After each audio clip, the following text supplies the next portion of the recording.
تصوف و طریقت کی راہ میں ایک چیز ہم سب کو جان لینا چاہیے کہ اس کا ایک معیار ہے. شریعت سے بلند طریقت ہے اور طریقت کا بھی معیار اسی طرح ہے جس طرح ایک شریعت کا معیار ہے. تو اگر کوئی شریعت کے معیار کو چھوڑ کر کے طریقت و صاحب طریقت ہونے کا دعویٰ کرتا ہے تو یہ عبث ہے. یا یہ کہ کسی عظیم صاحب طریقت و شریعت کی گدی پہ کوئی بیٹھا ہو تو وہ عظیم ہو جائے، تو یہ بھی ضروری نہیں ہے. عظمت کا اپنا شرعی اور روحانی ایک معیار ہوتا ہے. اس بارے میں حضرت خواجہ قوام الدین قدس سرہ ایک مقام پہ فرماتے ہیں، اے درویش، درویشی کی کسوٹی اور اس کا معیار کتاب و سنت اور لائق اقتداء اسلاف کی سیرتیں ہیں. صرف اجازتوں کا ہونا اور متبرک مقام پر ہونا کافی نہیں کہ فلاں شخص فلاں بزرگ کا فرزند ہے. صرف یہی کافی نہیں کہ فلاں اپنے آبا و اجداد کا جانشین ہے. اس بارے میں محب محترم مولانا ضیاء الرحمن علیمی صاحب آپ روشنی ڈالیں کہ فلاں ابن فلاں ہونا ہی کافی ہے یا طریقت میں طریقت کے معیار پہ فائز ہونا اور اس کے حقوق کی ادائیگی اور صفات کے جامع ہونے کے بعد یہ کام بنتا ہے.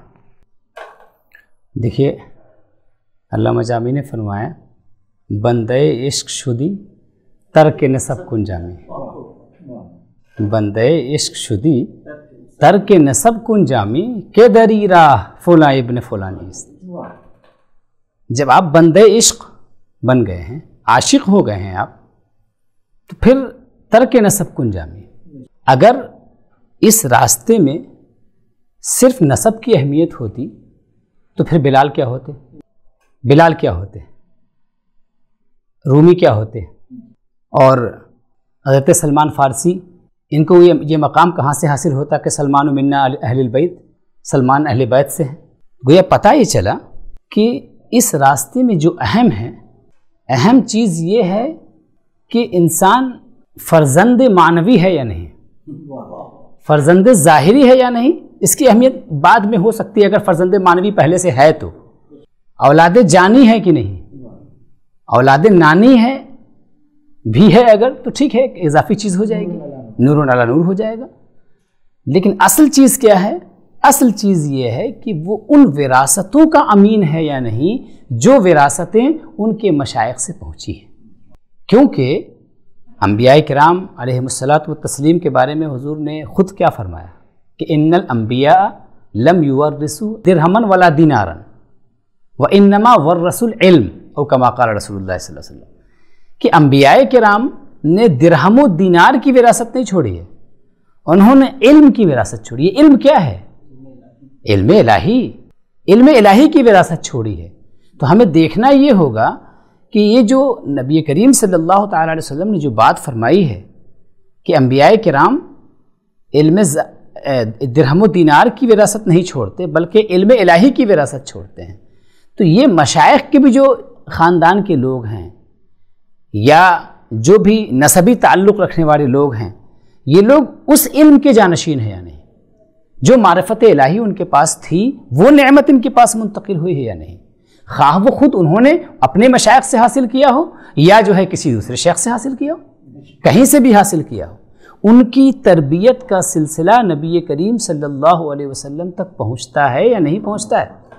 اگر اس راستے میں، طریقت کے راستے میں، اس کی تربیت کا سلسلہ نبی کریم صلی اللہ علیہ وسلم تک نہیں پہنچتا ہے تو وہ ابتر ہے، وہ منقطع النسل ہے.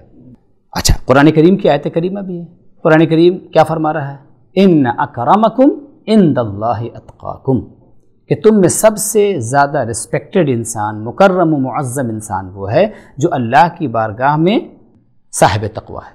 اور تقوی میں کمال کب حاصل ہوتا ہے؟ تقوی میں کمال صرف ایمان لانے اور خالی عمل صالح اکیلے کر لینے سے حاصل نہیں ہوتا ہے، بلکہ کمال اس وقت حاصل ہوتا ہے، فلاح احسان اس وقت حاصل ہوگا جب کہ انسان اپنی تقوی میں طریقت کی اور شیخ کی پیوند لگا لے گا.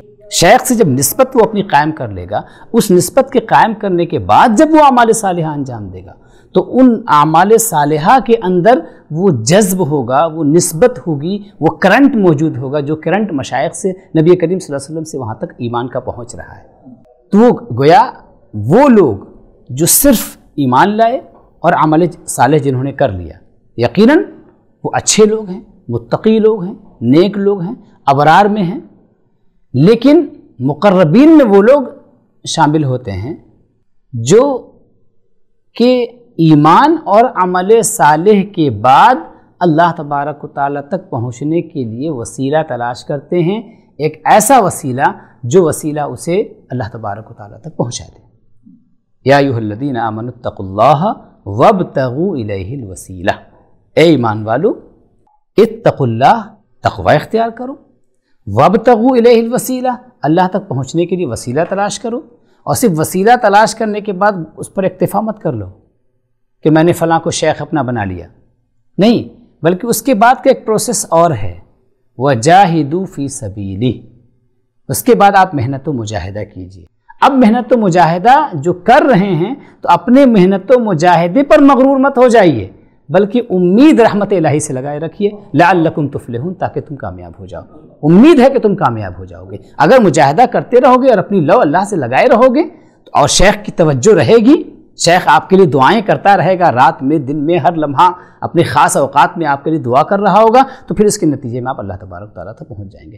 گویا فرزند اگر ہے، نسب سے اگر تعلق ہے، لیکن اس پروسیس سے انسان نہیں گزرا ہے جس پروسیس کا ذکر اس آیت کریمہ میں کیا گیا ہے، ایمان، عمل بالتقوی، اس کے بعد پھر ابتغاء وسیلہ، پھر مجاہدہ، تو وہ انسان حقیقتاً فالح نہیں ہو سکتا ہے، کامیاب نہیں ہو سکتا ہے، اور وہ صاحب کمال نہیں ہو سکتا ہے، اس کو اپنے مشائخ کا جانشین یا اپنے مشائخ کا وارث نہیں کہا جا سکتا۔